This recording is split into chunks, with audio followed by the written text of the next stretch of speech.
Assalamualaikum warahmatullahi wabarakatuh. Saya Inazul Fadilah dengan NIM 2310101130 kelas A3 Manajemen. Di sini saya akan menjawab soal-soal UAS perekonomian Indonesia. 1. Tujuan pembangunan ekonomi daerah dan permasalahannya. Tujuan pembangunan ekonomi daerah yaitu 1. Pemerataan pertumbuhan ekonomi. 2. Peningkatan pendapatan masyarakat. 3. Pemanfaatan potensi daerah. 4. Pengurangan ketimpangan wilayah. 5. Kemandirian daerah. B. Permasalahan dalam pembangunan ekonomi daerah, yaitu 1. Ketimpangan pembangunan infrastruktur antar wilayah yang menyebabkan perbedaan akses terhadap layanan dasar dan pasar. 2. Kualitas sumber daya manusia yang belum merata. 3. Rendahnya investasi di daerah terutama di luar Pulau Jawa. 4. Ketergantungan pada dana dari pusat. 5. Lemahnya tata kelola pemerintahan daerah. 2. Peran APBN dalam perekonomian Indonesia. APBN memiliki peran strategis dalam perekonomian yaitu 1. Alat stabilitas ekonomi. APBN berfungsi sebagai instrumen fiskal untuk mengatasi inflasi, pengangguran, dan menjaga pertumbuhan ekonomi. 2. Distribusi pendapatan melalui belanja negara. APBN membantu mengurangi kesenjangan sosial dan ekonomi. 3. Alokasi sumber daya. APBN mengarahkan sumber daya ke sektor prioritas seperti infrastruktur, pendidikan, dan kesehatan. 4. Mendorong investasi dan pertumbuhan ekonomi. APBN mendukung pembangunan infrastruktur dan sektor produktif agar tercipta iklim usaha yang kondusif. 5. Penguatan desentralisasi fiskal. Dana transfer ke daerah mendorong pembangunan daerah secara merata. 2. Dampak hutang luar negeri Indonesia terhadap kestabilan ekonomi makro dalam prospek ekonomi Indonesia ke depan. Dampak utang luar negeri. Dampak positif. 1. Membantu pembiayaan pembangunan jika dikelola dengan baik. 2. Menambah cadangan devisa dan mendukung program strategis nasional. 3. Menstimulus pertumbuhan ekonomi jangka pendek. Dampak negatif.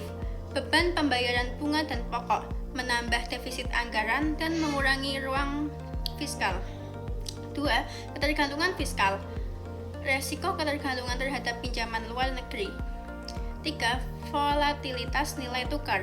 Jika utang dalam valuta asing besar, maka fluktuasi rupiah berdampak signifikan pada beban utang. 4. Resiko keberlanjutan fiskal. Jika rasio utang terhadap PDB dan penerimaan negara tinggi, maka bisa mengganggu stabilitas ekonomi makro. Prospek ekonomi Indonesia ke depan, yaitu optimis karena Indonesia memiliki potensi ekonomi yang besar dan dari bonus demografi, kekayaan sumber daya alam, dan digitalisasi ekonomi.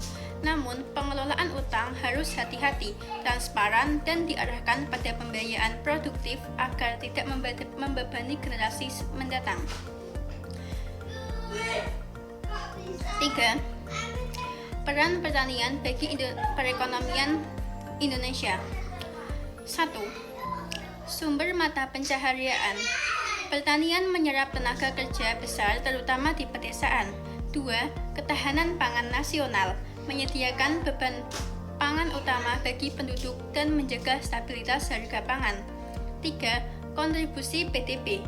Sektor pertanian memberikan kontribusi signifikan terhadap produk domestik bruto, khususnya di masa krisis. 4. Penghasil devisa melalui ekspor komoditas seperti kelapa sawit, kopi, kakao, dan karet. 5. Pengembangan wilayah menjadi penggerak pembangunan di daerah tertinggi dan pedesaan. 6. Menopang sektor industri, menyediakan bahan baku untuk industri makanan dan minuman serta bioenergi. Nomor 4. Penyebab ekonomi dan pengangguran di Indonesia serta solusinya. Penyebab kesenjangan ekonomi. 1. Distribusi pendapatan yang tidak merata. 2. Ketimpangan pembangunan antar daerah. 3. Akses terbatas terhadap pendidikan dan kesehatan. 4. Perbedaan akses terhadap modal dan teknologi. 5. Dominasi sektor informal. 2. Penyebab pengangguran, yaitu pertumbuhan lapangan kerja tidak seimbang. 2. Kesenjangan keterampilan. 3. Otomatisasi dan digitalisasi. Selanjutnya, dampak krisis global dan pandemi. 5. Minimnya investasi di sektor padat karya. Solusi mengatasi kesenjangan dan pengangguran, yaitu penguatan pendidikan dan pelatihan vokasi. 2. Pembangunan ekonomi yang merata. 3. Reformasi sistem perpajakan dan subsidi. 4. Inklusi keuangan. 5. Dukungan UMKM dan ekonomi kreatif. 6. Perluasan investasi padat karya. Nomor 5. Dampak perdagangan internasional terhadap Indonesia. A. Dampak positif, yaitu bisa meningkatkan ekspor dan devisa. 2. Akses ke produk dan teknologi asing. 3. Peningkatan lapangan kerja di sektor ekspor. 4. Efisiensi dan daya saing. 5. Diversifikasi pasar. Dampak negatifnya yaitu 1. Ketergantungan pada impor. 2. Persaingan yang tidak seimbang. 3. Fluktuasi ekonomi global. 4. Ekspor komoditas primer. 5. Eksploitasi sumber daya alam.